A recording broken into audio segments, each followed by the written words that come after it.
Ini loh rek, jeleknya kalau dok graving itu kemudian pasang surutnya tinggi, ya kamu lihat itu tutupnya itu. Ya ini pintunya, ini udah pernah saya jelaskan dia buka tutupnya gimana. Jadi ini juga terapung ya, ada seperti ponton gitu, dia diisi air tenggelam, kemudian kalau mau ngapungkan airnya dibuang.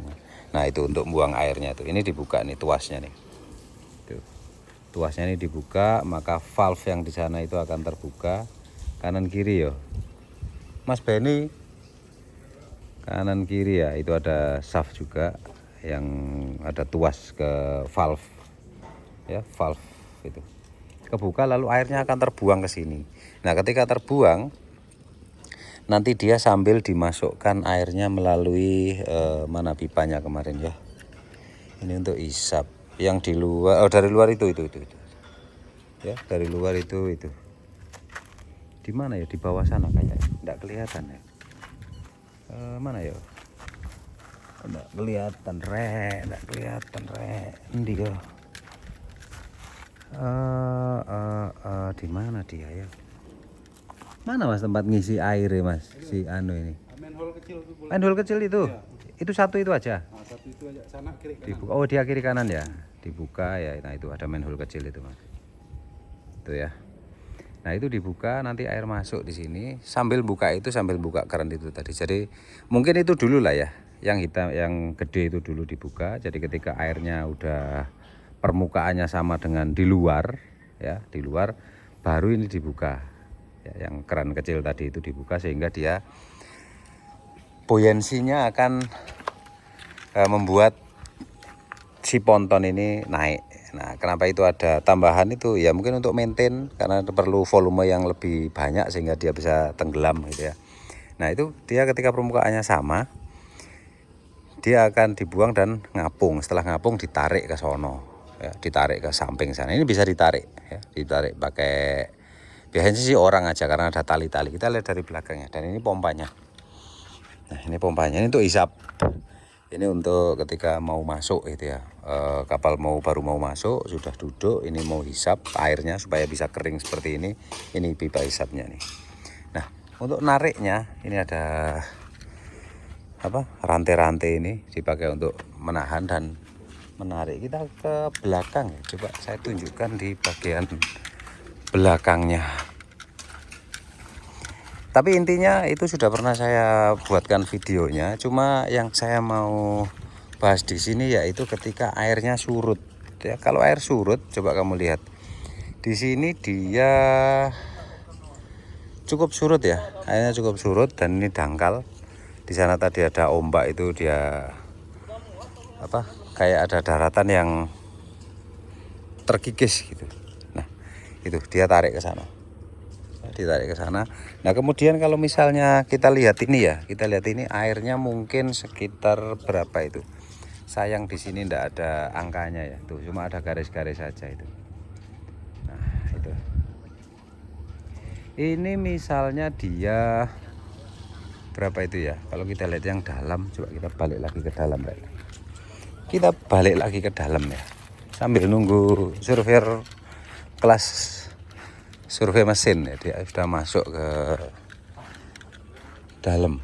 Nah itu di situ sekitar berapa itu ya, tuh loh rek. Nah itu rek, di situ kalau kita samain dengan yang di dalam itu dia sekitar di 1,3 meter tuh. Ini draft marknya sama dengan draft mark kapal ya. Tuh ukurannya sama ya, ukurannya sama ya, ada 2 meter, 2,2, 2,4 seperti itu. Oh itu safe yang baru udah datang tuh. Iya safe ya, oh enggak, kirain nganter saf ya. Jadi airnya itu dia ada di, kalau misalnya ini dibuka ya, misalnya ini dibuka, air masuk, karena ini kondisi sungainya surut, maka ini tidak bisa keluar dulu ya. Di samping alasannya karena dia nunggu shaft yang belum terpasang itu ya. Kalau misalnya udah selesai pun dalam kondisi air seperti ini dia tidak bisa keluar.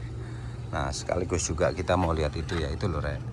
kalau muat pasir itu Rek. Dia kalau misalnya ada satu kompartemen bocor aja udah langsung tenggelam kapal itu. Ya. Karena deknya udah enggak kelihatan, apalagi freeport.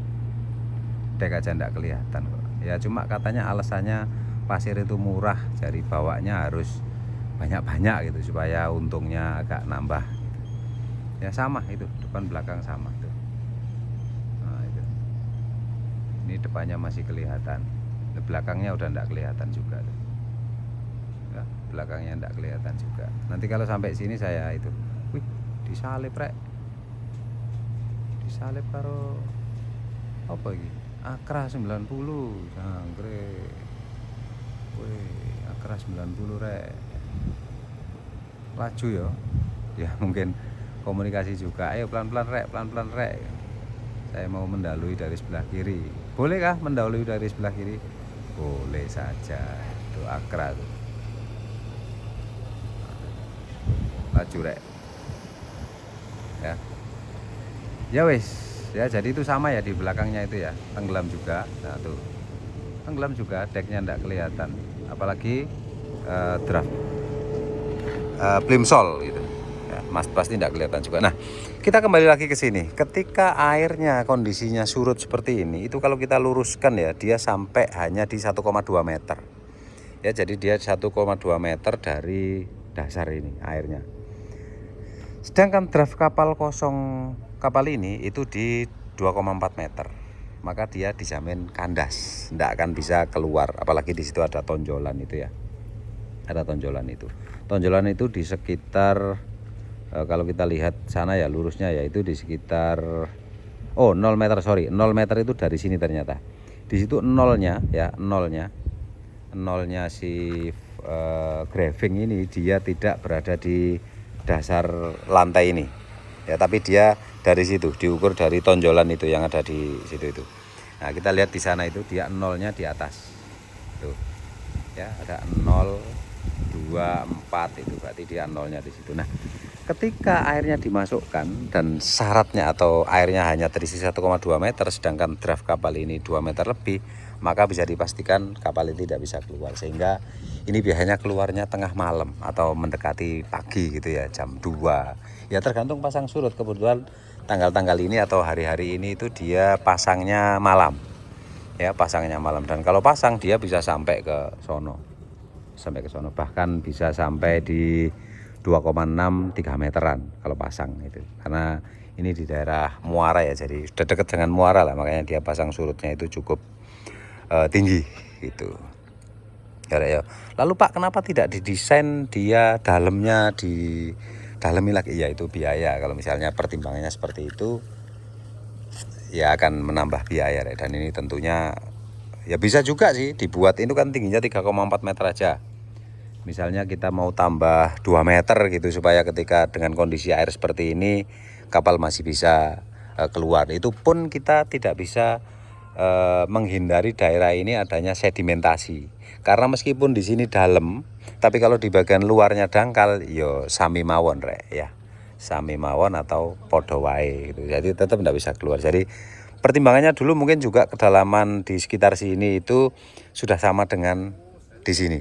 Jadi percuma kalau kita membuat kolam ini lebih dalam tapi di luarnya dia dangkal. Sama juga tidak bisa keluar dengan kondisi air draft 1,2 misalnya di dalam sampai 3 meter gitu ya. Ini di kolam 3 meter diisi. Yang ngapung di dalam sini ngapung, tapi dia tidak akan bisa keluar seperti itu. Ya. Itu. Ya wes, intinya tadi itulah ya, kalau kita makanya ada solusi ya, terus berkembang. Jadi awalnya ada graving dock. Kemudian ada yang namanya floating dock. Ya, floating itu dock yang seperti di Bina Vista itu saya pernah tunjukkan videonya. Kamu tonton aja di video-video saya yang lain tentang floating dock Bina Vista gitu. Itu cara kerjanya gimana udah pernah saya jelaskan. Kemudian ada inovasi lagi yaitu menggunakan airbag. Ya, airbag itu dia tidak peduli pasang surut. Ya mungkin akan ada masalah ketika dia pasang surutnya tinggi juga akan itulah ya. Cuma saya lihat pengedokan dengan menggunakan airbag itu dia tidak peduli pasang oke, surut juga oke gitu. Karena kalau surut hanya permukaan daratannya lebih panjang gitu aja, nariknya lebih jauh. kalau misalnya dia pasang nariknya lebih dekat itu aja, tapi tidak terkendala mengenai draft air, dia harus masukkan air, kemudian takut kandas apa segala macam. Tidak khawatir itu, dan lebih murah ya, karena ini maintainnya juga cukup mahal. Dan sering saya sampaikan juga bahwa pengedokan jenis ini itu maintainnya paling mahal, dan biayanya juga kalau di negara-negara besar yang punya dok-dok besar, bukan negara besar ya, di DPS ono graving enggak ada ya, ono ya DPS, kemudian di PT PAL, itu tentunya lebih mahal. Cuma dari segi safety ini paling aman Mas, itu dibandingkan dengan floating dock atau airbag, ini paling aman ya. Dan juga untuk kapal dengan bodi apapun dia bisa ya, meskipun di floating dock juga bisa sebenarnya, tapi di graving ini sangat bisa sekali untuk kapal dengan bodi seperti apapun, karena tidak seperti airbag ya, ketika dia bentuknya V gitu. Ada kapal bentuknya V itu udah kerepotan naik menggunakan airbag, dia pasti di graving dock atau di floating dock. Terus ada yang ada yang kapal yang ada bar kill ya, kill yang ada platnya, itu biasanya kapal-kapal yang menggunakan Schneider ya, propeller Schneider, itu dia di killnya itu bukan berupa plat horizontal gini, tapi ada bar killnya, dia ada semacam plat yang vertikal di killnya itu, di center line itu. Nah itu fungsinya untuk bermanuver gitu. Nah itu biasanya kapal-kapal seperti itu tidak bisa naik menggunakan airbag ya, dia pilihannya hanya dua, entah itu floating dock atau graving seperti ini. Ya wes Pak, ayo Pak, mulai Pak, wes mari toh Pak. Cuy, koncomu akeh mlebu YouTube. Yo BKI. Ya wis. Ini udah survei ke berapa nih? Kedua kali Pak ya. Dulu sebelum di blasting, sebelum itu mau dilakukan UT, dilihat ya. Terus ini mau launching juga harus dilihat lagi.